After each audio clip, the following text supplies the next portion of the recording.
যারা প্রেম করে পালিয়ে কোর্টে বিবাহ করেছিলেন, আল্লাহ রাসূল বলেছে লা নিকাহা ইল্লা বিওয়ালি, লা নিকাহা ইল্লা বিওয়ালি, লা নিকাহা ইল্লা বিওয়ালি। ওলি ছাড়া বিবাহ বাতিল, ওলি ছাড়া বিবাহ বাতিল, ওলি ছাড়া বিবাহ বাতিল।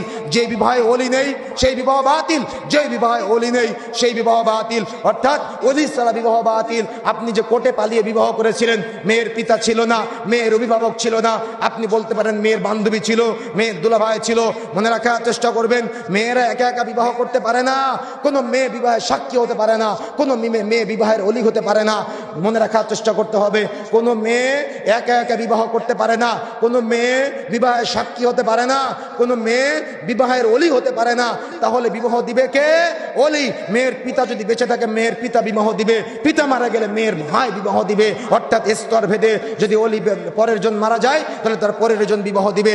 যদি অলি না থাকে তাহলে সেই বিবাহ বাতিল, কোর্টের বিবাহ বাতিল। যারা পালিয়ে বিবাহ করেছিলেন, মেয়ের পিতা উপস্থিত ছিল না, মেয়ের মা ছিল, মেয়ের বোন ছিল, এই বিবাহ বাতিল, এই বিবাহ চলবে না। সংসার যারা করতেছেন, জেনার গুনাহ হচ্ছে, সতর্ক হতে হবে, সাবধান হতে হবে। পুনরায় আজকে বক্তব্য শোনার পরে আগামীকাল সকালে আপনি নতুন করে মেয়ের পিতাকে ডেকে নিয়ে এসে বিবাহ করে নেওয়ার চেষ্টা করবেন। লজ্জা করতেছে, দুইটা ছেলে হয়েছে, একটা মেয়ে হয়েছে, এখন হয়তো বুঝতেছেন যে আপনার বিবাহ বাতিল। অবশ্যই আপনার বিবাহ বাতিল। একসাথে থেকেছেন, জেনার গুনাহ হয়েছে, তওবা করে পুনরায় নতুন করে বিবাহ করতে হবে। তা না হলে যতদিন একসাথে থাকবেন জেনার গুনাহ হবে এবং আপনার সংসার অবৈধ। এমনিতে যে সন্তান তিনটা হয়েছে, এই সন্তান অবৈধ সন্তান। ইসলামী শরীয়তের মিরাজ বন্টন অনুযায়ী আপনার এই সন্তানগুলো আপনার সম্পদের ভাগ পাবে না। তাদের জন্য নতুন করে সম্পদ লিখে দিয়ে যাওয়ার চেষ্টা করবেন।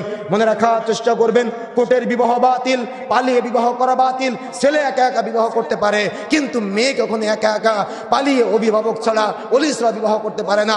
আমার বোনেরা যারা কথা শুনতেছেন, যদি আপনার জান্নাতের আকাঙ্ক্ষা থেকে থাকে, জাহান্নামের ভয় থেকে থাকে, আল্লাহ ভীতি থেকে থাকে, রাসূলকে মান্য করেন, তাহলে পুনরায় নতুন করে আবারও আপনি মোহর নির্ধারণ করে বিবাহ করে নিয়ে হালাল হওয়ার চেষ্টা করবেন। তা না হলে আপনার বিবাহ বাতিল, আর এই অবৈধ বিবাহের কারণে জাহান্নাম হয়ে যেতে পারে।